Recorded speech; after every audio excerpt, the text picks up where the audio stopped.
عليكم ورحمة الله وبركاته.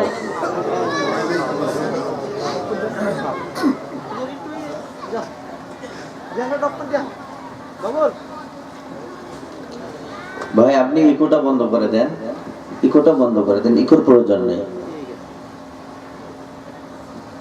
আমি শুরুতে আহ্বান করছি, যারা বিভিন্ন টি স্টলে আড্ডা দিচ্ছেন, বাইরে যারা দাঁড়িয়ে আছেন, আমি অনুরোধ করছি একটু মেহেরবানি করে ভিতরে চলে আসুন। প্যান্ডেলের ভিতরে এসে বসার চেষ্টা করুন। ভলান্টিয়ার যারা আছেন, বাহিরে যারা ঘোরাফেরা করছে, তাদেরকে ভিতরে পাঠিয়ে দিন। বাহিরে যারা ঘোরাফেরা করছে তাদেরকে প্যান্ডেলের ভিতরে পাঠিয়ে দিন। হয়েছে তো না? আলহামদুলিল্লাহ নাহমাদুহু ওয়া নাস্তাঈনুহু ওয়া নাস্তাগফিরুহ ওয়া নাউযু বিল্লাহি মিন শুরুরি আনফুসিনা ওয়া মিন সাইয়্যাতি আ'মালিনা। من يهده الله فلا مضل له ومن يضلل فلا هادي له وأشهد أن لا إله إلا الله وحده لا شريك له وأشهد أن محمدا عبده ورسوله الذي أرسله بالحق بشيرا ونذيرا وداعيا إلى الله بإذنه وسراجا منيرا. أما بعد، أعوذ بالله من الشيطان الرجيم. بسم الله الرحمن الرحيم. وقرن في بيوتكن ولا تبرجن تبرج الجاهلية الأولى. صدق الله العظيم. وقال النبي صلى الله عليه وسلم: المرأة إذا صلت خمسها وصامت شهرها وأطاعت بالها وأحسنت فرجها فليدخل من أي أبواب الجنة شاءت. وقال النبي صلى الله عليه وسلم: أخلص دينك يكفيك العمل القليل. وقال النبي صلى الله عليه وسلم: من بنى لله مسجدا بنى الله له بيتا في الجنة. وصدق رسوله النبي الكريم ونحن على ذلك لمن الشاهدين والشاكرين والحمد لله رب العالمين. উত্তর সাবড়া, বালিপাড়া, বানিয়াপাড়া মাদ্রাসা মসজিদ কমিটি কর্তৃক আয়োজিত আজকের এই ধর্মীয় সভার সম্মানিত সুযোগ্য অভিজ্ঞ সভাপতি সাহেব, সর্বকালের সর্বযুগের সমস্ত আম্বিয়া আলাইহিমুস সালামদের আওলাদ, নায়েবে রাসূল, জাতির শ্রেষ্ঠ সন্তান হযরত উলামায়ে কেরাম, মঞ্চের সামনে বসা মুরব্বিয়ানে আযম, পর্দার অন্তরালে সতী সাধবী সরলা অবলা সর্বগুণে গুণান্বিতা আমার শ্রদ্ধা মা ও বোনেরা, আমরা সর্বপ্রথম সেই মহিয়ান গরিয়ান সর্বশক্তিমান আল্লাহ তাআলার দরবারে শুকরিয়া আদায় করছি, যিনি আমাদেরকে আজকের এই কোরআন এবং সুন্নাহর মাহফিল তথা ধর্মীয় সভায় আসার এবং বসার শুনবার মতো তৌফিক দান করলেন। সে আল্লাহর শুকরিয়া আদায় করি। সকলেই জবান খুলে অন্তরের অন্তরস্থল থেকে আবেগ ভরা কণ্ঠে আল্লাহর দেওয়া জবানটাকে দিয়ে আমরা আল্লাহর শুকরিয়া আদায় করি। সকলে বলি আলহামদুলিল্লাহ। অসংখ্য দুরুদ ও সালাম বিশ্বনবী সাল্লাল্লাহু আলাইহি ওয়াসাল্লামের উপরে, যাকে আল্লাহ রাব্বুল আলামিন तमाम পৃথিবীবাসীর জন্য রাহমাতুল লিল আলামিন, ইমামুল মুরসালিন, খাতামুন নাবিয়্যিন তথা বিশ্ব নবী করে পাঠিয়েছেন। আমরা সংক্ষিপ্ত দরুদ পড়ে নেই। সকলে বলি সাল্লাল্লাহু আলাইহি ওয়াসাল্লাম। আমার ভাইরা, আমি জানতে চাই আপনারা এই সভায় আসতে পেরে খুশি না বেজার? পিছনে যারা উত্তর দেন নাই তারা মনে হয় বেজার নাকি? আমার ভাইরা, এই মজলিসের এই সভার এত মর্যাদা, এত দাম, এত মর্যাদা মানুষেরা যদি জানতো তাহলে আজকে কেউ বাড়িতে বসে থাকতো না। অনেকে ভাবছেন লেপের নিচে শুয়ে শুয়ে আমরা এখান থেকে শুনতে পারবো। আচ্ছা, যারা কষ্ট করে কনকনা শীতে এখানে বসে আছেন আর যারা লেপের নিচে ব্ল্যাঙ্কেটের নিচে শুয়ে শুয়ে শুনবেন, এরা কি এক হতে পারে? আচ্ছা বলুন তো, কলসের মুখ আর যদি টিবলের মুখ এক না হয়, সারাদিন টিবল চাপলে কলস ভরবে কি? সরে বলেন, ভরবে? কলস যেমন ভরতে পারে না, এখানে বসা আর বাইরে বসা ঠিক একই রকম। আমি আপনাদের একটা হাদিস বলছি, হাদিসটি মিশকাতুল মাসাবিহ গ্রন্থে রয়েছে।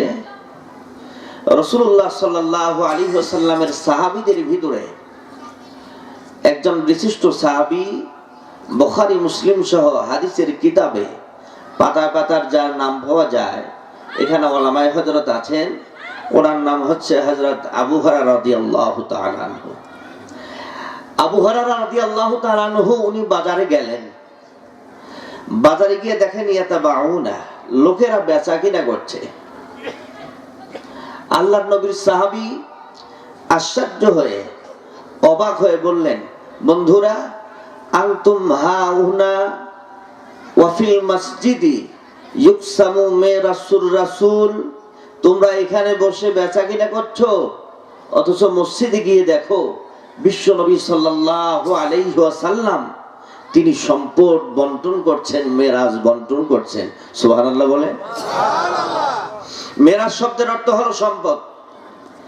রাসূলুল্লাহর সাহাবী বললেন, তোমরা এখানে বসে আছো, তোমরা ব্যবসা করছো, কেনা বেচা করছো, মসজিদে নববীতে বসে রাসূলুল্লাহ সাল্লাল্লাহু আলাইহি ওয়াসাল্লাম তিনি সম্পদ বন্টন করছেন।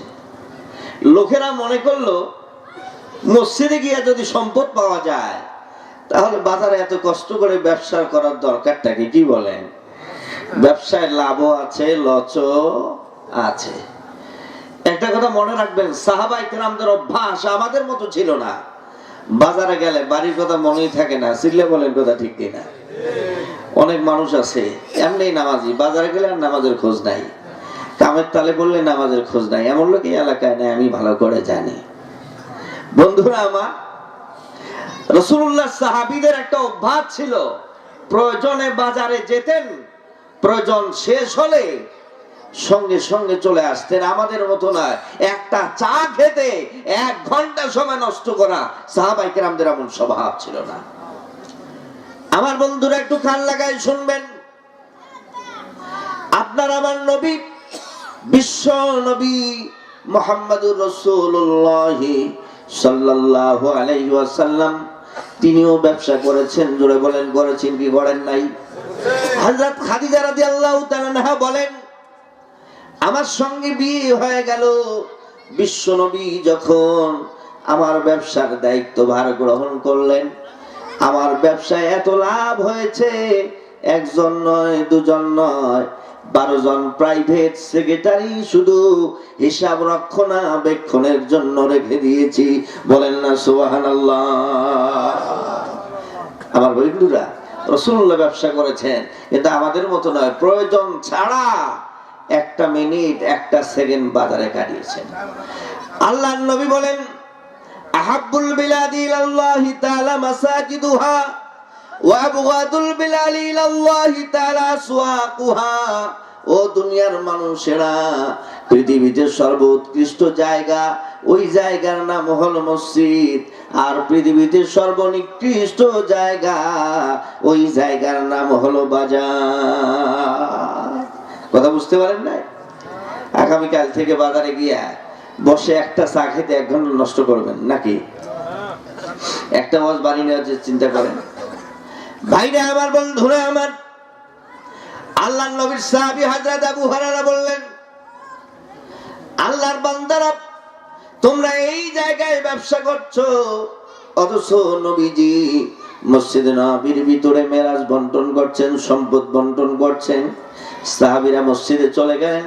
মসজিদে গিয়া দেখেন আল্লাহর নবী ইয়াতাআল্লামুনাল কুরআন ওয়াল হাদিসা। রাসূলুল্লাহ সাল্লাল্লাহু আলাইহি ওয়াসাল্লাম কোরআন এবং হাদিসের আলোচনা করছেন। সুবহানাল্লাহ বলবেন না? ভাইরা আমার, বন্ধুরা আমার, আমি সংক্ষেপ করে হাদিসটা বলছি। সাহাবীরা এই অবস্থা থেকে সঙ্গে সঙ্গে বাজারে চলে আসলেন। ওই লোকগুলি বাজারে চলে আসলেন। আসার পরে হযরত আবু হুরায়রা রাদিয়াল্লাহু তাআলা আনহুকে খুঁজতে শুরু করলেন। আবু হুরায়রাকে পেয়ে গেলেন। আবু হুরায়রাকে ডাক দিয়ে বলেন, গফারাল্লাহু লাকা ইয়া আবা হুরায়রা। ও আল্লাহর বান্দা, নবীর সাহাবী আবু হুরায়রা, আল্লাহ তোমারে ক্ষমা করে দেখ, আল্লাহ তোমারে মাফ করে দেখ। কারণ তুমি বলেছো বিশ্ব নবী নাকি মসজিদে নববীর ভিতরে সম্পদ বন্টন করছেন। আমরা মসজিদে নববীর ভিতরে গিয়ে দেখলাম সেখানে কোনো মসজিদে নববীতে সম্পদ বন্টন হচ্ছে না। তার মানে তোমার কথার কাজের মধ্যে আমরা মিল পাই নাই, এই জন্য আল্লাহর রহমত তোমার উপরে বর্ষিত হোক। সুবহানাল্লাহ বলে। ভাইরা আমার, বন্ধুরা আমার, সাহাবীদের একটা অভ্যাস ছিল, কেউ কোনো ভুল করলে সঙ্গে সঙ্গে তার জন্য আল্লাহর কাছে ক্ষমা প্রার্থনা করতেন, আল্লাহর কাছে মাফ চাইতেন। আর আমাদের যদি কে এমন সংবাদ দিত, যদি ভুল করে আমরা বদদোয়া করি, কি করি না জোরে বলেন তো? তুই ধুলে হয়ে যা, তুই ধ্বংস হয়ে যা, তোর 14 গোষ্ঠী ধ্বংস হয়ে যা, জোরে বলেন তো? আমরা বলি কি বলি না? ভাইরা আমার, বন্ধুরা আমার, আমরা যেই সাহাবীদের কথা বলি তাদের মতো জীবন গর্ব আছে নাকি? সাহাবীদের জীবন, আমাদের জীবনে কোনো অনুসরণ আমাদের নাই। একটু কাল লাগায় শোনেন। সাহাবীরা হযরত আবু হুরায়রার জন্য আল্লাহর কাছে দোয়া করলেন। আবু হুরায়রা রাদিয়াল্লাহু তাআলা আনহু বলেন, ও আল্লাহর বান্দারা, একটু কান লাগায় শোনো। আমি বলছিলাম বিশ্বনবী মসজিদে নববীর ভিতরে সম্পদ বন্টন করছেন। ও আল্লাহর বান্দারা, তোমরা জানো না আমি নবীজির জবানে কয়েকদিন আগে এই নবীজি বলেছেন, যেই জায়গায় কোরআন আর সুন্নাহর আলোচনা হয়, ইসলামের আলোচনা হয়, কোরআন হাদিসের আলোচনা হয়, ওই জায়গাটা আর দুনিয়া ওয়া মা ফিহা, আসমান এবং জমিনের ভিতরে যা আছে, এমনকি দুনিয়ার চেয়ে অনেক অনেক গুণ আল্লাহর কাছে মূল্যবান। বলেন না সুবহানাল্লাহ? আমার ভাইরা, আজকে এই মজলিসে আমরা বুঝতে পেরেছি। আরেকবার আল্লাহ শুকরিয়া আদায় করি, সবাই বলি সুবহানাল্লাহ। ভাইরা আমার, ইবনে মাজার হাদিস, আল্লাহর নবী বলেন, ওয়া ইন্না তালিবাল ইলমি ইস্তাগফিরু লাহু মান ফিস সামাই ওয়াল আরদি হাত্তা হিতানা ফিল মা। যারা তলাবুল ইলম হবে, আজকের জন্য আপনিও তলাবুল ইলম, আমরাও তলাবুল ইলম। তলাবুল ইলম বুঝেন তো আপনারা? তালবে ইলম, তালবে ইলম বুঝেন না? এই মাদ্রাসা ছাত্ররা, তালবে ইলমদের মর্যাদা অনেক। তালাবুল ইলম যারা, এরা রাস্তা দিয়ে যখন যায়, রাসূলুল্লাহ বলেছেন ফেরেশতারা তাদের নূরের পাখাগুলি তাদের পায়ের নিচে বিছায় দেয়। সুবহানাল্লাহ। আজকে এটা আপনারা যখন এখানে আছেন, আপনাদের পায়ের নিচে নূরের পাখা ফেরেশতারা বিছিয়ে দিয়েছেন। সুবহানাল্লাহ, সুবহানাল্লাহ। ভাইরা আমার, বন্ধুরা আমার, নবীজি বলেন শুধু পাখা বিছায় না, আসমান এবং জমিনের ভিতরে যত মাখলুক আছে সমস্ত মাখলুক গুলি আল্লাহর কাছে ক্ষমা প্রার্থনা করে। শুধু মাখলুক নয়, সমুদ্রের মাছ পর্যন্ত আল্লাহর দরবারে আপনাদের জন্য ক্ষমা প্রার্থনা করছে। বলেন না সুবহানাল্লাহ। আমার ভাইরা, আপনাদের আওয়াজ শুনে আমার একটা কথা মনে পড়ে গেল। আমি প্রায় ভূমিকায় আমার প্রারম্ভে আমি কথাটা বলে থাকি। আমাদের পশ্চিমবঙ্গে কিছু গাড়ি আছে, আর রাস্তায় চলতে চলতে হঠাৎ করে স্টার্ট বন্ধ হয়ে যায়। আসামে মনে হয় নাই নাকি? আসামে তো সবাই টাকাওয়ালা লোক, দামি দামি গাড়ি কেনে। এই ৩-৪ জন পিছনে ধরে এরকম করে ধাক্কা দিলে আবার গাড়িটা রিস্টার্ট হয়, মানে নতুন করে স্টার্ট নেয়। কথা বুঝতে পারেন না? এই গাড়ির সমস্যা হচ্ছে ব্যাটারি সমস্যা, মানে ধাক্কা দিয়ে দিয়ে স্টার্ট দিতে হয়, ব্যাটারি দুর্বল। আমার ভাইরা, তাম পৃথিবীতে যেদিকে তাকাবেন সব জায়গায় মুসলিম মিল্লাত নির্যাতিত, নিষ্পেষিত, পদদলিত, অপমানিত এবং লাঞ্ছিত। চিল্লা বলেন কথা ঠিক কিনা? এই মুসলমান মার খাচ্ছে ফিলিস্তিনে, মুসলমান মার খাচ্ছে মায়ানমারে, মুসলমান মার খাচ্ছে কাশ্মীরে। তাম পৃথিবীতে যেদিকে তাকাবেন সব জায়গায় মুসলমানেরা মার খাচ্ছে। চিল্লা বলেন কথা ঠিক কিনা? আমি এক্সাম্পলটা এই জন্য দিলাম, এই সব জায়গায় মার খেয়ে এই বর্তমানে এই প্রেক্ষাপটে এই অবস্থা দেখে আপনাদেরও মনে হয় ইমানের ব্যাটারি দুর্বল হয়ে গেছে নাকি? যদি তা না হয়ে থাকে, আল্লাহর দেওয়া দুহাতটা একটু উঁচু করেন তো, উঁচু করেন বাবা, উঁচু করেন। একটু তাকবীর দেন তো, লিল্লাহে তাকবীর, জোরে দেন লিল্লাহে তাকবীর। হাত নামান। রাগ করলেন আপনারা? অনেক বাবার বয়সে মানুষ আছে। ভাইরা আমার, বন্ধুরা আমার, আজকে এই জায়গায় বসে 10টা মিনিট মুসলমান সময় দিব, 2 ঘন্টার সময় দেব। এই সময় মুসলমানদের হাতে নাই। আমি প্রায় একটা কথা বলে থাকি, মুসলমান একটু কান লাগায় শোনেন। আমি পত্রিকায় দেখলাম আজ থেকে 3-4 মাস আগে টাইম ম্যাগাজিনে লেগেছে, পার্শ্ববর্তী দেশ বাংলাদেশের পত্রিকা, নেটে সার্চ দিলে চলে আসে। আমার ভাইরা, আমার বন্ধুরা, আমার বাবাজিরা, আজকে এই জায়গায় 1.5 ঘন্টা সময় দিব, 2 ঘন্টার সময় দিব। মুসলমানদের হাতে কোনো সময় নাই, কিন্তু একটু কান লাগায় শুনবেন। সেখানে দেখলাম একজন মহিলা, তার স্বামী মারা গেছে মায়ানমারে। আমার ভাইরা, আমার বন্ধুরা, ওই মহিলা ওনার সন্তান নিয়ে 10-12 জন মানুষ সীমানা যখন পার হয়ে মায়ানমার ছেড়ে বাংলাদেশে আসবেন, বিজেপি বন্দুক তাক করে ধরে আছে, খবরদার এই দিকে পানি জমাবে না। নাপ নদীর পাশে এসেছেন ওই মহিলা। আমার ভাইরা, আমার বন্ধুরা, কোলার মধ্যে ছোট্ট বাচ্চা, কি বলবেন দুঃখের কথা। সেখানে আমি দেখলাম ওই মহিলা সেই দিকে আসবে, বন্দুক এরকম তাক করে ধরেছে। মায়ানমারে যায় সেনাবাহিনী ধাওয়া করেছে। 1 দিন নয়, 2 দিন নয়, 3 দিন নয়, 13 দিন পর্যন্ত সীমান্ত এলাকায় পাহাড়ে জঙ্গলে ঘুরেছে। মহিলা সাক্ষাৎকার দিয়েছেন, টাইম ম্যাগাজিন লিখেছে। 1 দিন নয়, 2 দিন নয়, 13 দিন ঘুরলাম। সঙ্গে যা খাবার পানি ছিল, সঙ্গে যে আপনার খাবার ছিল, সব শেষ হয়ে গেছে।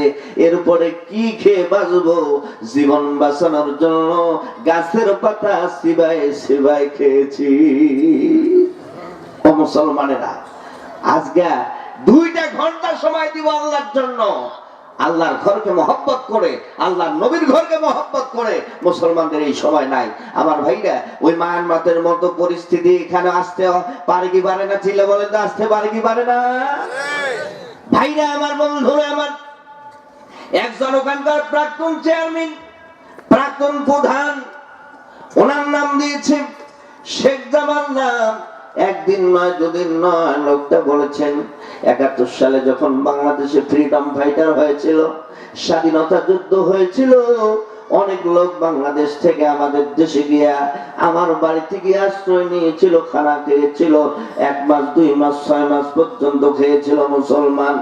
ওই আল্লাহর বান্দা বলেছেন, আমার প্রতি মাসে 2.5 থেকে 3 লক্ষ টাকা ইনকাম ছিল। ওই লোকটা বলেছেন, কিন্তু দুর্ভাগ্য আজকে আমার বাড়ি ঘর সম্পদ জমা জমি প্রায় 2-250 বিঘা জমি মায়ানমারে নাংডু জেলার বাড়ি। আমার ভাইরা, আমার বন্ধুরা, উনি সাক্ষাৎকার দিয়েছেন বিবিসিতে। আজকে আমি চকবাজারে, কক্সবাজারে রাস্তায় দাঁড়িয়ে দাঁড়িয়ে ভিক্ষা করছি। আমি ছিলাম প্রধান, এত সম্পদের মালিক, মাস গেলে 2.5-3 লক্ষ টাকা যার ইনকাম, রাস্তায় দাঁড়িয়ে ভিক্ষা করবে, শরণার্থী হয়ে থাকবে, জীবনও কোনোদিন কল্পনা করতে পারেন না। ভাইরা আমার, বন্ধুরা আমার, আমি একটা কথা বলতে চাই, মুসলমান আজকে এখানে একটু সময় দিব, সময় হয় না। এমন একটা পরিস্থিতির শিকার হতে পারি যেদিন দেখবেন করার কিছুই থাকবে না। আল্লাহ যেন আমাদের সকলকে হেফাজত করে, সকলে কোন আমিন। আরো জোরে বলেন আমিন, আরো জোরে বলেন আমিন। আল্লাহ যেন আমাদের সকলকে হেফাজত করে। আমার ভাইরা, আমার আলোচনার বিষয় ছিল, আমি আসলে এলাকায় আসি, পাশের মাদ্রাসা প্রোগ্রাম করে গিয়েছি। আমি জানি আমাকে নিয়ে একটা কনফিউশন ছিল, সম্ভবত, আল্লাহু আলাম, আল্লাহ তাআলাই ভালো জানেন। কথা বুঝতে পারেন নাই? কয়াকুশি এলাকায় আমি বহু প্রোগ্রাম করি, এদিকে একটা বহু প্রোগ্রাম, এবার মনে হয় 10-11টা প্রোগ্রাম হয়ে গেল। আসলে আপনাদের এলাকায়, এই এলাকায় আমি আসি নাই, নতুন। আমরা, আমাদের একটা পরিচয় আছে, আমরা মুসলমান। জোরে বলেন তো কি? সবচেয়ে বড় পরিচয় হচ্ছে মুসলমান। আল্লাহ রাব্বুল আলামিন বলেন, ইয়া আইয়ুহাল্লাযীনা আমানুত্তাকুল্লাহা হাক্কা তুকাতিহি ওয়া লা তামুতুন্না ইল্লা ওয়া আনতুম মুসলিমুন। আল্লাহ বলছেন, অবশ্যই তোমার ইমানদারেরা, ইমানদার বলছেন, কাফেরদের বলেন নাই, যারা ঈমান এনেছো, আল্লাহর প্রতি বিশ্বাস স্থাপন করেছো, আল্লাহকে ভয় করার মতো ভয় করো। সুবহানাল্লাহ। মুখ দিয়ে বললাম ভয় করি। আপনার স্ত্রীর বললেন, স্ত্রীর আমি ভালোবাসি। স্ত্রীর কাপড় নাই, ভরণ নাই, বসন নাই, সাবান নাই, তেল নাই, মুখ দিয়ে শুধু 3 বেলা যদি বলেন, স্ত্রী তোমারে ভালোবাসি, স্ত্রী তোমারে ভালোবাসি, জোরে বলেন তো, এই ভালোবাসা মুখে না কাজে? আমার ভাইরা, আসলে আমরা আল্লাহকে ভয় করি, আল্লাহকে ভয় করি। ও মুসলমান, তুমি আল্লাহরে ভয় করো, ঘুষ খাও কি করে এটা আমি বুঝতে পারি না। রাসূলুল্লাহ বলেছেন, লানার রাশিয়া ওয়াল মুরতাশিয়া, যারা ঘুষ দেয় এবং ঘুষ নেয়, এদের উপরে আল্লাহর লানত পড়ুক, আল্লাহর অভিসম্পাত পড়ুক। সুতরাং মুসলমানদের ঘুষ খাওয়া যাবে না, কি জোরে বলেন যাবে? জমির আল ঠেলা মনে হয় যায়, এমন মানুষের এলাকায় নেই না? আমাদের এলাকায় আছে, প্রায় বিচার আছে, হুজুর মুয়াজ্জিন সব জমির আল ঠেলে। আমি আপনাদের মুয়াজ্জিনের কথা বলছি না, নাউজুবিল্লাহ মিন যালিক। জমির আল কাটতে কাটতে একদম 2 হাত নিয়ে নিয়েছে। ভাইরা আমার, বন্ধুরা আমার, একটু কান লাগায় শুনবেন মুসলমান। জমির আল ঠেলা, মিথ্যা কথা বলা, চুরি করা, অন্যায় করা, জোরে বলেন যাবে নাকি যাবে? চিল্লা বলেন যাবে? মুসলমানদের জন্য এগুলো বৈধ নয়। আমার ভাইরা, আমার বন্ধুরা, এই জন্য আল্লাহ রাব্বুল আলামিন বলেন, তোমরা আল্লাহকে ভয় করো, ভয় করার মতো। আর শুনে রাখো, ওয়ালা তামুতুন্না, লামে তাকিদ বানুনে তাকিদ সকিলা দরফেল মুস্তাকবিল মারুফ। তার মানে হলো, তোমরা অবশ্যই মৃত্যুবরণ করবে না যতক্ষণ পর্যন্ত মুসলমান হতে পারো নাই। আমার ভাইরা, ইমানদার আর মুসলমান একটু পার্থক্য আছে। মুসলিম আর হলো ঈমান, মানে মুমিন, দুটার মধ্যে পার্থক্য আছে। আপনি কালেমা পড়লেন, আল্লাহ বিশ্বাস করলেন, রাসূল বিশ্বাস করলেন, আমানতু বিল্লাহি ওয়া মালাইকাতিহি ওয়া কুতুবিহি ওয়া রাসূলিহি, আমরা পড়ছি না ছোটবেলা? আপনি পড়লেন, আপনার যদি অন্তরের স্থল থেকে হয়ে থাকে, তাসদীক বিল জিনান হয়ে থাকে, আপনি ঈমানদার হয়ে গেলেন। ঈমানদার কিনা এটার পরিপূর্ণ প্রমাণ হবে ওয়াল আমালু বিল আরকান, আপনার কাজকর্ম কি বলে, এটা হবে তার সবচেয়ে বড় প্রমাণ। কিন্তু মুসলমান আল্লাহ কাকে বলে? হযরত ইব্রাহিম আলাইহিস সালামকে আল্লাহ রাব্বুল আলামিন বলেছেন, ওয়া ইয ক্বালা লাহু রাব্বুহু আসলিম ক্বালা আসলামতু লিরাব্বিল আলামিন। ইব্রাহিম আলাইহিস সালামকে বলছিলেন আপনি আত্মসমর্পণ করেন, আপনি মুসলমান হয়ে যান। উনি বলছিলেন আসলামতু লিরাব্বিল আলামিন, যিনি সমস্ত জগতের রব, যিনি সমস্ত জগতের পান্নেওয়ালা, যিনি মালিক, সে আল্লাহর কাছে আমি আত্মসমর্পণ করলাম। সুবহানাল্লাহ বলেন, সুবহানাল্লাহ। ভাইরা আমার, বন্ধুরা আমার, একটু কান লাগায় শুনবেন, মুসলমান কারে বলে? কওমি আলিয়া সব মাদ্রাসায় একটা কিতাব পড়ানো হয়, মিজান এবং মুনসাইব, আরবি গ্রামারের প্রথম কিতাব। এই কিতাব যখন পড়ায় তার শুরুতে আছে আল ইসলাম গরদান নেহাদান ও মুসলমান সুদান। মুসলমান কাকে বলে? আনুগত্যের জোয়াল কাঁধে নিলে গরু কোবেন যদি ডাইনে যাবে, যদি কোন বাম বামে যাবে, যদি হওয়া করে সামনে যাবেন সামনে। নাকদড়ি থাকলে এমন হয় কি হয় না? হয় না? ভাইরা আমার, বন্ধুরা আমার, আনুগত্যের জোয়াল গরুর নাকদড়ি থাকলে যেমন ডাইনে বাদ যাইতে পারে না, বামে যাইতে পারে না, তার কৃষক, তার মালিক যেইভাবে পরিচালনা করবে তাকে সেইভাবে যাইতে হবে। একজন মানুষ যখন বলবে আমি মুসলমান, তারও একটা আনুগত্যের জোয়াল মানে শরীয়তের বিধিবিধান তার গলায় পড়ে গেল। আল্লাহর বিধান রাসূলের তরিকার বাইরে তার যাওয়ার কোনো সুযোগ নাই। বলেন না সুবহানাল্লাহ? ভাইরা আমার, বন্ধুরা আমার, এই জন্য আল্লাহর নবী বলছেন লা ইয়াবকা মিনাল কুরআন ইল্লা রাসমুহু। রাসূলুল্লাহ বলেছেন কোরআন একদিন কোরআন থাকবে, মানুষের গলায় ঝুলে থাকবে। আছে না তাবিজ? এই এলাকায় মনে হয় নাকি? আমি বিরোধিতা করছি না, একটু ভালো করে শোনেন আমার ভাইরা। রাসূলুল্লাহ বলেছেন একটা কথা, এটা মিশকাতের হাদিস, লা ইয়াবকা মিনাল কুরআন ইল্লা রাসমুহু। রাসূলুল্লাহ বলেছেন কোরআনের শুধু রসম থাকবে, কোরআনের হাকিকত মানুষের ভিতরে থাকবে না। আজকে দেখেন ওইটাই আমরা খতম বললাম, কোরআন শরীফ মরে গেলে বললাম আলহামদুলিল্লাহ ভালো। জীবদ্দশায় যেই লোকটা কোরআন মানলো না, কোরআন অনুযায়ী চললো না, কোরআনের কথা শুনলেই নাক ছিটকে দেয়। জোরে বলেন, এমন লোক সমাজে আছে না নাই? আমার ভাইরা, আমার বন্ধুরা, কোরআন যারা পড়ে তাদের দেখতে পারে না, গালি দিয়ে বলে যার নাই কোন গতি সেই করে ইমামতি। জোরে বলেন, এমন কথা বলে কি বলে না? এই এলাকায় মনে হয় নাই। আমি গত বছরের আগের বছর মেঘলিগঞ্জ জলসা করার জন্য গেলাম। একজন লোক এসে বলে হুজুর আমার ভাই ভাবি কুয়েত থেকে ফোন দিয়েছে, আপনি আমার ভাতিজার জন্য দোয়া করবেন যাতে ইমাম হতে পারে। আমি আবার হাসতে হাসতে বললাম ইমাম মানে? কুয়েত থেকে ফোন দিয়ে এত টাকা মিনিট ইমামতি হওয়ার জন্য ভাতিজার দোয়া চেয়েছেন? আশ্চর্য ব্যাপার। উনি বললেন হুজুর আপনি জানেন না। মানে আমি বললাম ভাই আমরা ইমামতি যে জ্বালা, ইমামতি ছেড়ে আমরা পালাতে চাই, আর কুয়েত থেকে ফোন করেছে ইমাম হওয়ার জন্য, দোয়া চাওয়ার জন্য। হুজুর আখিরে মোনাজাতে একটু দোয়া করে দিবেন। আমি বললাম ভাই কারণটা কি? ওই আল্লাহর বান্দা বলল হুজুর আপনি জানেন না কুয়েতে একজন ইমাম হলে ইমামের মর্যাদা অনেক। উনি দুনিয়াটা ওইভাবে বুঝেছেন। ইমাম সাহেবকে একটা 1 কোটি টাকার উপরে গাড়ি দেওয়া হয়, ইমাম সাহেবের বেতন প্রায় 4 লাখ টাকা। এরকম ধর্মসভা করলে তার জন্য আলাদা বেতন দেওয়া হয়, গাড়ির তেল খরচ দেওয়া হয়, ড্রাইভারের বেতন দেওয়া হয়। একজন ডিএম এর বেতন যত, তার চেয়েও একজন ইমামের বেতন বেশি। বলেন না সুবহানাল্লাহ? ভাইরা আমার, বন্ধুরা আমার, উলামায়ে কেরাম এখানে আছেন। হযরত উমর রাদিয়াল্লাহু তাআলা আনহুর জামানায় যে ইমাম ছিল, ওই ইমামের বেতন এখনকার জামানায় আমরা হিসাব করে দেখেছি একজন ইমামের বেতন 1.5 লাখ টাকা হয়। বলেন না সুবহানাল্লাহ? আজকে কি মনে করে যার নাই কোনো গতি সেই করে ইমামতি। মানে আলেমদের হেয় প্রতিপন্ন করার জন্য, হাফেজদের হেয় প্রতিপন্ন করার জন্য এক শ্রেণীর লোক এই কথাগুলি বলে থাকে। আচ্ছা বলেন তো গায়ের কম বলে না মুসলমানে বলে?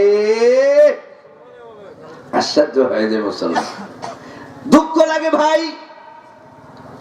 এই মসজিদের ইমাম আপনার এই হাফিজি মাদ্রাসার ছাত্র, আপনার বাড়ির ইমাম সাহেব শুধু ইমাম নয়, এই মসজিদের ইমাম ছিলেন বিশ্বনবী মুহাম্মদুর রাসূলুল্লাহ সাল্লাল্লাহু আলাইহি ওয়াসাল্লাম। তিনিও ইমামতি করেছেন কি করেন নাই? চিল্লা বলেন তো ভাই। তিনিও ইমামতি করেছেন, মসজিদের ইমাম ছিলেন, সমাজের ইমাম ছিলেন, নবী আমার রাষ্ট্রেরও ইমাম ছিলেন কি ছিলেন না? ভাইরা আমার, বন্ধুরা আমার, আপনার এলাকায় এখানে একটা ছাত্র হাফিজি মাদ্রাসায় বলল, মাদ্রাসায় পড়ার পরে হাফেজে কোরআন হলো, দারুল উলুম দেওবন্দ থেকে দাওরা পাস করলো, ইফতা কমপ্লিট করলো, আলিগড় বিশ্ববিদ্যালয় থেকে ডিগ্রি নিল, এরপরে মদিনা থেকে ডিগ্রি নিল, আজহার থেকে ডিগ্রি নিল। আচ্ছা বলেন তো, ডিগ্রি নেওয়ার পরে এই ছাত্রটা জুমা মসজিদের যে ইমাম আছেন, কিন্তু কলকাতা টিপু সুলতান মসজিদের যে ইমাম আছেন, যোগ্যতা বলে এই এলাকার গরিব মানুষের ছেলেটা ইমাম হতে পারবে কি পারবে না? আমার ভাইটা ব্রাহ্মণের ছেলে ব্রাহ্মণ, এরকম আছে নাকি ধর্মে? জোরে বলেন তো আছে? হ্যাঁ, আমাদের ধর্মে এইরকম নাই। তাদের ধর্ম থাকতে পারে, সে তাদের ব্যক্তিগত ব্যাপার। আমাদের ধর্মে যদি যোগ্যতা থাকে, যে কেউ হতে পারে। পীরের ছেলে পীর, অন্য কেউ পীর হতে পারবে না নাকি? পারবে না? ভাইরা আমার, বন্ধুরা আমার, পীরের ছেলের যোগ্যতা থাকলে পীর হবে, যোগ্যতা না থাকলে পীরের ছেলে পীর হতে পারবে না। যদি তাই হতো, ইসলামে কোন রাজতন্ত্র নাই। বিশ্ব নবী তার ইন্তেকালের সময় বলে যেত, আমার সাহাবীরা রে, আমার পরে আমার ইসলামের খলিফা হবে অন্য কেউ নয়, আমার চাচাতো ভাই, আমার বংশ কুরাইশ বংশের লোক, আলী ছাড়া অন্য কেউ, আমার জামাই ছাড়া অন্য কেউ খলিফা হতে পারবে না। এমনটা বলছেন নাকি ভাই? জোরে বলেন। বলছেন? হুজুর এখানে আছেন, এমনটা বলেন নাই। বরং আল্লাহর নবী স্থান কমে গেল, এই ইঙ্গিতে করেছেন, আমার সাহাবীরা, আমি যদি দুনিয়া থেকে চলে যাই, আমার পরে তোমাদের মধ্যে তিনি খলিফা হবেন, তিনি মুসলমানদের আমির হবেন, মুসলমানদের পীর হবেন, মুসলমানদের নেতা হবেন, মুসলমানদের খলিফা তিনি হবেন, যিনি তোমাদের মধ্যে যোগ্যতম। জিল্লা বলেন না সুবহানাল্লাহ। আমাদের পশ্চিমবঙ্গে আছে বাবা পীর, 14 গোষ্ঠী পীর, সূরা ফাতিহা করতে পারে না, তাও বিশ্বাস করে বলেন, এমনটা আছে না নাই? অনেক জায়গায় আছে ভাই, আমি এখানে কথা বলছি না। আমার ভাইরা, আমার বন্ধুরা, মানুষের ইমান কোন জায়গায় গিয়ে পৌঁছলে মুসলমান বরপেটা এলাকা থেকে নিয়ত করে 20,000 টাকা 30,000 টাকা খরচ করে আজমিরে যায়, গিয়ে বলে, ये आसमां है तेरा, ये जमीन है तेरी, मेरा मकसद कर दे पूरा आए खाजा আজমেরি। আল্লাহর ধন রাসূলকে দিয়া আল্লাহ গেছেন খালি হইয়া, রাসূলের ধন খাজাকে দিয়া রাসূল গেছেন খালি হইয়া, রাসূলের ধন খাজায় পাইয়া আজমিরিতে আছেন শুইয়া, তোরা কে যাবি রে আয়, কেউ ফেরে না খালি হাতে, খাজারে তোর দরবারে। হ্যাঁ হ্যাঁ, এরকম জিকির মনে হয় কেন নাই নাকি? নাউজুবিল্লাহ বলতে পারলেন না? দুঃখ লাগে মুসলমান, তোমার বাড়িতে মসজিদ, তোমার নিজের ঘর টাইলস লাগানো। ভাই সাউন্ড কমে গেছে, দেখেন তো একটু। আমার হঠাৎ করে সর্দি জ্বর কদিন থেকে, এমন একটা অবস্থা। আজকে আরো এখানে আসলাম সারাদিন গাড়িতে, আরো বেশি হয়েছে।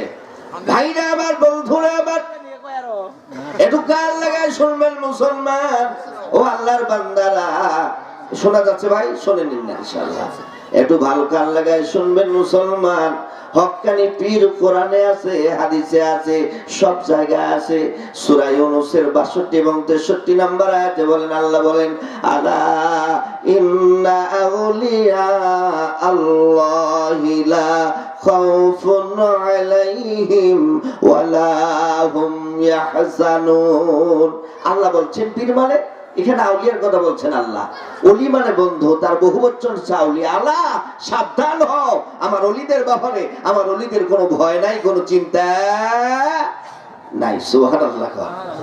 ভাইরা আমার, বন্ধুরা আমার, আল্লাহর ওলি কারা?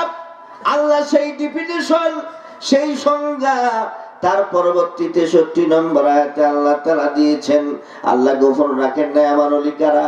বড় বড় দাড়ি আছে, বড় বড় টুপি আছে, এরপরে সুন্দর পোশাক আছে, ধনী মানুষের ছেলে সেই মনে হয় পীর। আল্লাহ বলেন, না এমন নয়, আমার বন্ধু তারা, আমার ওলি তারা, আল্লাযীনা আমানু ওয়া কানু ইয়াত্তাকুন। দুইটা শর্ত। 1 নাম্বার ইমানদার হতে হবে, 2 নাম্বার হলো মুত্তাকি হতে হবে। রাতের অন্ধকারে, পানির নিচে, গোপনে, সব জায়গায় আল্লাহ তাআলা দেখেন। আল্লাহ যে দেখেন এই বিশ্বাস, সে যদি মুত্তাকি হয়, তাহলে সে আল্লাহর ওলি। তাফসীর ইবনে কাসির খুলে দেখবেন, সেখানে ইমাম ইবনে কাসির রাহমাতুল্লাহ আলাইহি লিখেছেন, প্রত্যেকটা ঈমানদারই আল্লাহর ওলি, যার তাকওয়া পরহেজগারিতা যত বেশি সে তত বড় আল্লাহর ওলি। সুবহানাল্লাহ, সুবহানাল্লাহ। ভাইরা আমার, বন্ধুরা আমার, আমি একটা ঘটনা বলে শেষ করে দেই। আজ কবি কোনো গল্প নয়, হাদিসের গল্প বলছি। হযরত ওমর রাদিয়াল্লাহু তাআলা আনহু যখন খলিফাতুল মুসলিমিন, আবু বকর রাদিয়াল্লাহু তাআলা আনহু দুনিয়া থেকে বিদায় হয়ে গেলেন, তারপরে খলিফা হলেন হযরত ওমর রাদিয়াল্লাহু তাআলা আনহু। ওমর রাদিয়াল্লাহু তাআলা আনহু প্রায় অর্ধ পৃথিবীর শাসক ছিলেন। ভালো করে কান লাগায় শুনবেন। হযরত ওমর রাদিয়াল্লাহু তাআলা আনহু তিনি জেরুজালেম যাবেন। জেরুজালেম যাওয়ার জন্য সওয়ারি রেডি করে ফেললেন, আরোহণ রেডি হয়ে গেল। উটের পিঠে তিনি জেরুজালেম যাবেন। সেই জামানার কথা, একটু কান লাগায় শুনবেন মুসলমান আমার ভাইরা, আমার বন্ধুরা। হযরত ওমর রাদিয়াল্লাহু তাআলা আনহু লশকর নিলেন এবং ওনার সঙ্গে ওনার যে খাদেম ছিল উটের লাগাম ধরে টানে, উটের লাগাম ধরে টানছে, আর হযরত ওমর তিনি উটের উপরে বসে আছেন। বলেন না সুবহানাল্লাহ। বাড়ি থেকে বের হয়েছেন, কিছু দূর যাওয়ার পরে ওমর রাদিয়াল্লাহু তাআলা আনহু ধাপ করে নিচে নামলেন। উটের পিঠ থেকে নেমে ওমর রাদিয়াল্লাহু তাআলা আনহু তার খাদেমকে বললেন, তার বডিগার্ডকে বললেন, আল্লাহর বান্দা, এই নাও, তুমি উপরে ওঠো, আমাকে লাগামটা ছেড়ে দাও। এখন লাগাম টানবো আমি, আর উটের পিঠে বসে থাকবা তুমি। খাদেম ডাক দিয়ে বলে, ইয়া খলিফাতুল মুসলিমিন, ও মুসলমানদের খলিফা, আপনার মর্যাদা এমন, আপনার মর্যাদার কোনো শেষ নাই। আল্লাহর নবীর বিশিষ্ট সাহাবী রাসূলুল্লাহ, দুইজন সাহাবী, একজন হযরত আবু বকর আর একজন ওমর, কি বড় পরহেজগার ছিলেন, কি বুজুর্গ ছিলেন। আমার ভাইরা, আমার বন্ধুরা, যারা দুনিয়ায় জান্নাতের সুসংবাদ পেয়েছেন, একটু কান লাগায় শুনেন।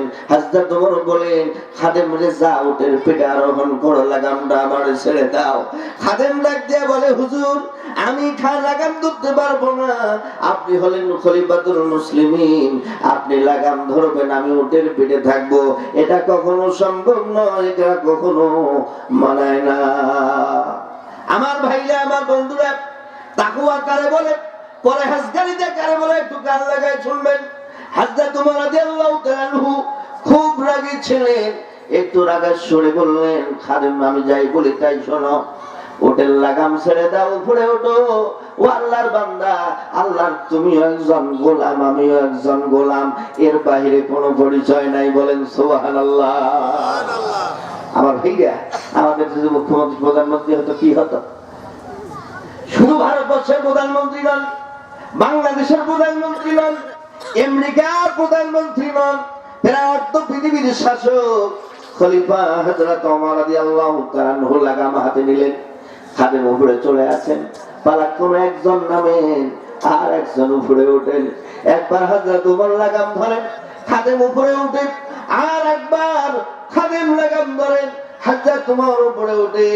পালাক্রমে যাইতে যাইতে যখন জেরুজালেম পৌঁছে গেলেন, আমি ভাই ঘটনা বলছি না, আমি সংক্ষেপে শুধু একটা কথা আপনাদের বোঝাতে চাই। আমার ভাইরা, আমার বন্ধুরা, আস্তে আস্তে যখন জেরুজালেম শহরে পৌঁছে গেলেন, ঠিক যখন শহরে ঢুকবেন, তখন লাগাম ধরার পালা পড়ে গেল হযরত ওমরের। আর ঘোড়ার উপরে, উটের উপরে বসে থাকবেন, তিনি হলেন তার খাদেম। হযরত ওমর বললেন, খাদেম, নিচে নামো, তুমি উপরে ওঠো, আমার লাগাম ছেড়ে দাও। খাদেম পা দুটো জড়ায় ধরে বলেন, আল্লাহর নবীর সাহাবী, ও মুসলমানদের খলিফা, আপনি এমনটা করবেন না। এখন শহরের ভিতরে ঢুকবো, এই শহরের লোকেরা ইহুদি এবং নাছাড়া বেশি, তারা যদি দেখে মুসলমানদের খলিফা একজন লাগাম নিয়ে আসতেছে আর খাদেম উপরে, এটা মানাবে না, এটা দেখতে ভালো দেখাবে না, মানুষ ইসলামের দিক থেকে বিমুখ হয়ে যাবে, এটা খবরদার করবেন না, এটা করা যাবে না। হযরত ওমর রাদিয়াল্লাহু তাআলা আনহু একটা ধমক দিয়ে বললেন, আমার যখন পালা এসেছে, ও আল্লাহর বান্দা, লাগামটা ছেড়ে দাও, তুমি উপরে ওঠো, আর কোনো কথা নাই। উনি উপরে উঠলেন, লাগাম নিয়ে হযরত ওমর টানতে টানতে ভিতরে ঢুকে গেলেন। ভাইরা আমার, বন্ধুরা আমার, শহরের ভিতরে ঢোকার সঙ্গে সঙ্গে এরপরে তারা বলল আমরা তাওরাতে দেখেছি। ইহুদি যারা আলেম ছিল, আলেমরাও তারা বলল আমরা দেখেছি। হযরত ওমর বলেন তুমি উটের পিঠে থাকো, আর একটা কথা শুনে রেখো, আল্লাহর বান্দা, আল্লাহর গোলাম, আমার খাদেম, তুমি জানো না উটের পিঠে উঠে মার্সিডিজ গাড়িতে ঘোরে অন্য কিছু করে আমাদের মর্যাদা বাড়ে নাই, আমাদের মর্যাদা আল্লাহ ইসলামের জন্যই বাড়িয়ে দিয়েছেন। বলেন না সুবহানাল্লাহ। ভাইরা আমার, বন্ধুরা আমার, খাদেমকে হযরত ওমর ডেকে বললেন, ও খাদেম রে, আল্লাহর গোলাম, আমি একজন আল্লাহর গোলাম, শুনে রেখো আমাদের মর্যাদা উটের পিঠেতে, ঘোড়ার পিঠেতে উঠে বাড়ে নাই। এরা কাল লাগায় শোনা, আমি ওমর কিছুই ছিলাম না, আমারে কেউ চিনত না, আমি একজন দস্যু ছিলাম, আল্লাহর নবীকে খোলা তরবারি নিয়ে আমি হত্যা করার জন্য গিয়েছিলাম। আজ সেই ওমর আল্লাহ আমার কোন জায়গায় এনে রেখেছে শোনো, আমি এমন অপদার্থ ছিলাম, আমার মতো মক্কায় অন্য কেউ অপদার্থ ছিল না। হযরত ওমর বলেন তুমি জানো না, আমি যখন ছাগল চড়াতে যেতাম ওই জামানায় সম্ভ্রান্ত ফ্যামিলির লোক যারা ছিল ওরাও কিন্তু ছাগল চড়াতো। আমার ভাইরা যারা হাইব্রন ফ্যামিলির লোক ছিল, দামি ফ্যামিলির লোক ছিল, তারাও ছাগল চড়াতো। হযরত ওমর বলেন, ও খাদেম, উটের পিঠে উঠলে মর্যাদা বাড়ে না, শোনো, আমি যখন ছাগল নিয়ে যাইতাম পাহাড়ের উপরে ছাগল চড়াতাম, 25টা ছাগল নিয়ে যাইতাম, 20টা ছাগল আসতো, 5টা নাই। আবার যেদিন 20টা নিয়ে যাইতাম সেদিন ছাগল আসতো মাত্র 18টা, 2টা নাই। আমার আব্বা খত্তাব, উমরের বাবার নাম ছিল কি বলেন তো ভাই? খত্তাব। আমার বাবা খত্তাব একদিন ডাক দিয়ে বলে, উমর তুমি এত অপদার্থ, 20টা ছাগল নিয়ে যাও, 18টা ছাগল নিয়ে আসো, 25টা নিয়ে যাও, 23টা নিয়ে আসো, ছাগল কয়টাই ঠিক মতো চড়াতে পারো না, তুমি কি করে খাওয়া? খাদেম রে, তুমি আজকে বলছো আপনি লাগাম ছেড়ে দেন, উটের উপরে ওঠেন, কারণ জেরুজালেমের বাদশারা আপনারে দেখে ফেলবে। তুমি আল্লাহর বান্দা, ও আল্লাহর গোলাম, তুমি জানো না মর্যাদা আমাদের উটের পিঠে উঠে বাড়ে নাই, বরং ইসলামের জন্য আল্লাহ আমাদের এত মর্যাদা বাড়িয়ে দিয়েছেন। বলেন না সুবহানাল্লাহ। ভাইরা আমার, বন্ধুরা আমার, জেরুজালেম শহরের ভিতরে ঢুকে গেলেন, মানুষ আলোচনা সমালোচনা শুরু করে দিল। বড় বড় যারা বিদ্বান ছিল, আলেম ছিল, তারা বললো আজ থেকে আমরা ঐশী গ্রন্থ তাওরাতে পেয়েছি, এইখানে হযরত ওমর জেরুজালেমে আসবেন, তার হাতের মধ্যে থাকবে সেরা জুতা, আর একটা প্রমাণ আমরা পেয়েছি তাওরাতে, আর একটা প্রমাণ হলো তার হাতে থাকবে আপনার উটের লাগাম। শুধু তাই নয়, তিনি লাগাম ধরে থাকবেন, ওনার খাদেম উটের পিঠের উপরে উঠে থাকবে, কিন্তু আমরা সেরা জুতা দেখতে পাচ্ছি না। ভাইরা আমার, বন্ধুরা আমার, হাতের মধ্যে হযরত ওমরের উটের লাগাম, আর কিছুক্ষণ যাওয়ার পরে সেই মাত্র ওদের সামনে গেছেন, পায়ের জুতার একটা বল্টু ছেড়ে গেল, ফিতা ছেড়ে গেল। হযরত ওমর রাদিয়াল্লাহু তাআলা আনহু একটা জুতা এক হাতে নিয়েছেন আর এক হাতে উটের লাগাম নিয়েছেন।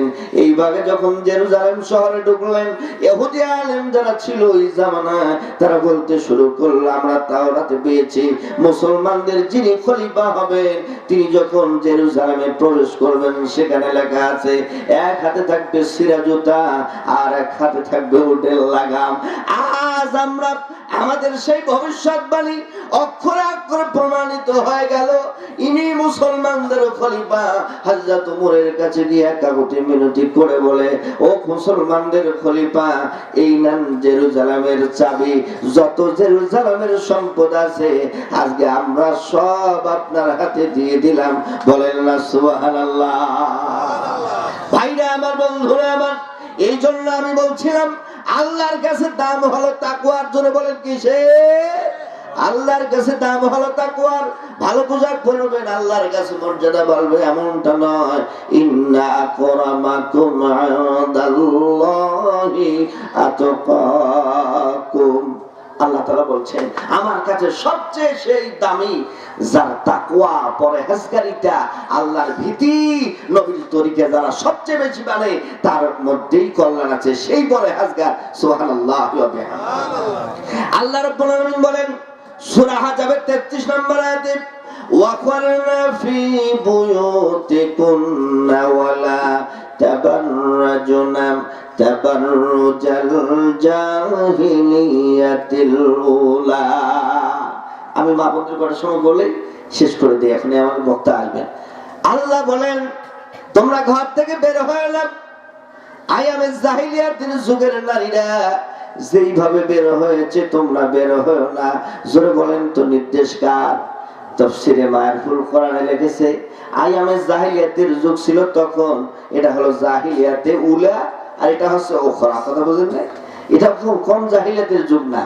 ভাইরা আমার, বন্ধুরা আমার, কাফের বেঈমানেরা একসঙ্গে ৮-১০ জন বসে থাকতো। ঠিক এমন সময় সংবাদ আসতো ওয়াইদা বুশরা আহাদুহুম বিল উনসা যাল্লা ওয়াজহুহু মুসওয়াদ্দান ওয়া হুয়া কাযীম। বলেন আল্লাহু আকবার। ছেলে বলেন আল্লাহু আকবার। আরবের লোকেরা ইসলাম বুঝার আগে একসঙ্গে ৮-১০ জন লোক বসে থাকতো, খবর আসতো তোমার কন্যা সন্তান হয়েছে, চেহারা কালো হয়ে যেত, ওয়া হুয়া কাযীম। আর পানি ড্যাগের মধ্যে দিয়া গরম করলে যেমন টকবক টকবক শব্দ হয়, এরকম টকবক টকবক শব্দ হতো। সঙ্গে সঙ্গে বাড়িতে গিয়া নিজের কন্যা সন্তানটা কেবলমাত্র জন্মগ্রহণ করেছে এই কন্যা সন্তানটার জীবন্ত কবর দিয়ে দিত। নাউজুবিল্লাহ বলতে পারলেন না? ভাইরা আমার, বন্ধুরা আমার, আমি শুনেছি পুরুষের চেয়ে মহিলা মানুষ বেশি। আমার মা বোনেরা একটু কান লাগায় শুনবেন। ইসলাম আপনাদের মর্যাদা দিয়েছে, ইসলাম অধিকার আপনাদের পুরুষের চেয়ে অনেক বেশি দিয়েছে। নারী হিসেবে ৩ ভাবে ইসলাম অধিকার দিয়েছে। ১ নম্বর হলো কন্যা হিসেবে। জোরে বলেন কি হিসাবে? কন্যা হিসাবে। ২ নম্বর হচ্ছে বধূ হিসাবে। ৩ নম্বর হচ্ছে মা হিসাবে। সুবহানাল্লাহ, সুবহানাল্লাহ। আমার ভাইরা, আমার বাবাজিরা, আমার মা বোনেরা, একটু কান লাগায় শুনবেন। আল্লাহ আপনাদের মর্যাদা কিভাবে দিল। আল্লাহ রাব্বুল আলামিন বলছেন ওয়ালাইসান যাকারু কাল উনসা ওয়া ইন্নী সামাইতুহা মারইয়াম। মরিয়মের মা, ভালো করে খেয়াল করেন, ইমরান আলাইহিস সালাম একজন নবী। নবীর স্ত্রীর নাম হলো হান্না বিনতে ফাকুম। সন্তানাদি নাই, বৃদ্ধ হয়ে গেছে। একদিন দোয়া করতেছেন, একটু ভালো করে কান লাগা, আল্লাহর কাছে দোয়া করছেন। ইদু ক্বালাত ইমরাতু ইমরান রাব্বি ইন্নী নাযারতু লাকা মা ফি বাতনি মুহাররারা ফাতাকাব্বাল মিন্নি ইন্নাকা আনতাস সামিউল আলিম। হান্না বিনতে ফাকুম নবীর স্ত্রী একদিন বলছে, আল্লাহ তুমি আমাকে একটা সন্তান দাও। হায় আল্লাহ তাআলা, আমার গর্ভে যে সন্তান আছে এই সন্তানটারে তুমি মুহাররাম বলা হয়, বাইতুল মুকাদ্দাসের খাদেম, ইমাম হিসাবে তুমি কবুল করে নাও, মানে ছেলে সন্তান দাও। আমার ভাইরা, আমার বন্ধুরা, আচ্ছা বলেন তো, মরিয়মের মা হান্না নবীর স্ত্রী আল্লাহর কাছে সন্তান চেয়েছেন না বাবার কাছে চেয়েছে? জোরে বলতে হবে, কার কাছে? আল্লাহর কাছে। আমার ভাইরা, আমি অবাক হয়ে যাই, আসামে মনে হয় নাই, বাবার কাছে গিয়ে বলে বাবা আমার একটা সন্তান দাও। নাউজুবিল্লাহ। পার্শ্ববর্তী দেশে চট্টগ্রামে বিশাল বট গাছ, বট গাছের মধ্যে কত ইট দেখবেন, ইট বেঁধে রেখেছে। আর বিশ্বাস করে বাবার কাছে দোয়া নিয়ে ইট বেঁধে দিয়েছি, ইট আস্তে আস্তে নিচে নামলে লম্বা হবে, আর গর্ভ সন্তানও নাকি বড় হতে থাকবে। নাউজুবিল্লাহ বলতে পারলেন না? ভাইরা আমার, বন্ধুরা আমার, নবীর স্ত্রী সন্তান চেয়েছেন আল্লাহর কাছে। আল্লাহর কাছে সন্তান চেয়ে নবীর স্ত্রী দুনিয়ার মহিলা পুরুষদের শিক্ষা দিয়েছেন, সন্তান যদি চাও অন্য কারো কাছে নয়, একমাত্র আল্লাহর কাছে সন্তান চাইতে হবে। আল্লাহ বলেন, আমি যারে চাই তার ছেলে সন্তান দেই, যারে চাই তার মেয়ে দেই, আবার যারে চাই তার ছেলেও দেই মেয়েও দেই। আমি যারে চাই না ছেলেও দেই না মেয়েও দেই না। জোরে বলেন তো সন্তান দেওয়ার মালিক কে? পিছনের মুসলমানেরা বলে বিশ্বাস এখানে ঘাটতি আছে নাকি? আমি অবাক হয়ে যাই, বাবার কাছে গিয়ে মাজারে গিয়ে সন্তান চা। ও মুসলমানেরা, মাজারের কাছে গিয়ে চাওয়া স্পষ্ট হারাম, এটা মুসলমানদের জন্য বৈধ নয়। আমি অবাক হয়ে যাই মুসলমান। খাজা মাইনুদ্দিন চিশতির কথা বলছিলাম, উনি ভালো মানুষ, ওলি আল্লাহ মানুষ, আরব থেকে এসে এই দেশে দ্বীনের দাওয়াত দিয়েছেন, ইসলামের দাওয়াত দিয়েছেন। অনেক বড় বুজুর্গ মানুষ, যার কারণে লক্ষ লক্ষ মানুষ ভারতবর্ষে ইসলাম কবুল করেছে। চিল্লা বলেন কথা ঠিক কিনা? কিন্তু দুঃখ লাগে মুসলমান, আমি খাজা মাইনুদ্দিন চিশতি রাহমাতুল্লাহি আলাইহি তার জীবনীতে দেখলাম উনি 7 দিন পর্যন্ত আঙ্গুর ফল খেয়েছিলেন, 3 দিন পর্যন্ত ডাবের পানি খেয়েছিলেন। এত কষ্ট করে যেই লোকটা দ্বীনের দাওয়াত দিলেন, এত কষ্ট করে যেই লোকটা ইসলামের দাওয়াত দিলেন, মুসলমান আজকে তার মাজারে গিয়া আপনি স্বর্ণ খুলে দেন, গলার চেন খুলে দেন, এরপরে 2000 টাকার নোট আপনি দেন, কিন্তু একটা বারের জন্য চিন্তা করার দরকার আছে না নাই যে এই টাকা কোথায় যায়? এই টাকা খাজা মাইনুদ্দিন চিশতি পায় না, ওনার সন্তান পায় না, ওনার নাতিপতি পায় না, কেউ পায় না। এই টাকা কোথায় যায়? জোরে বলেন মুসলমান, চিন্তা করার দরকার আছে না না? ভাইরা আমার, বন্ধুরা আমার, মা বোনদের মনোরম একজন বিদেশি মানুষ যদি থাকে, ভালো হোক আর বন্ধ হোক, নামাজ রোজা পড়ুক আর না পড়ুক, দৌড়ে যায়। এক জায়গায় খবর আছে এরকম, পা ধুয়ে সন্তানের জন্য বাবার পা ধুয়ে পানি খেয়েছে। নাউজুবিল্লাহ বলতে পারলেন না? নাউজুবিল্লাহ। কত নিকৃষ্ট হতে পারে আমার মা বোনেরা। আমি আল্লাহর হস্তে বলছি, সন্তান যদি না থাকে, সন্তান দিবার মালিক একমাত্র আল্লাহ। আপনি আল্লাহর কাছে চান, আল্লাহ আপনার মনের আশা পূরণ করে দেবেন।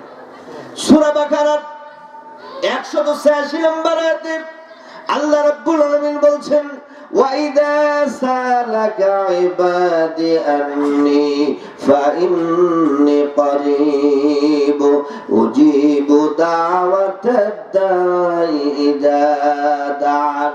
আল্লাহ রাব্বুল আলামিন বলেন, দুনিয়ার মানুষদের শিক্ষা দিয়ে দেন, নবী গো আপনি বলে দেন, যারা মনে করে আল্লাহ অনেক দূরে, আল্লাহ আমাদের দেখতে পারবে না, আল্লাহ শুনতে পারবে না, না বিষয়টা এমন নয়। ও নবী গো আপনি জানাই দেন, ওয়া ইদা সাআলাকা ইবাদি আন্নি, আমার কোন গোলাম, সে পুরুষ হোক আর নারী হোক, যেই হোক না কেন, আসামে থাক আর কলকাতায় থাক, পৃথিবীর যেই প্রান্তে থাক না কেন, আমি আল্লাহর কাছে যখন চাই, ইজা তান, আমি আল্লাহ রাব্বুল আলামিন উজিবু, আমি আল্লাহ আসবার আগেই তার আশা পূরণ করে দেই। বলেন না সুবহানাল্লাহ? বলতে পারেন হুজুর এত চাই পাই না কেন?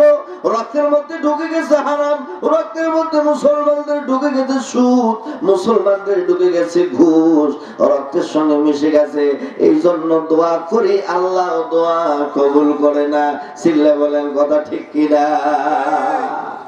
আমার মা বোনেরা একটু কান লাগায় শুনবেন। আমি বলছিলাম ইসলাম নারীর মর্যাদা দিয়েছে 3 ভাবে। 1 নাম্বার হলো কন্যা হিসাবে। মরিয়মের মা সন্তান চাইলেন, সন্তানও পাইলেন। ফালাম্মা ওয়াদাআতহা ক্বালাত রাব্বি ইন্নী ওয়াদাতুহা উনসা, সন্তান জন্মগ্রহণ করলো, তাকায় দেখে কন্যা সন্তান। সে ছিল ছেলে সন্তান, পেয়েছে মেয়ে সন্তান।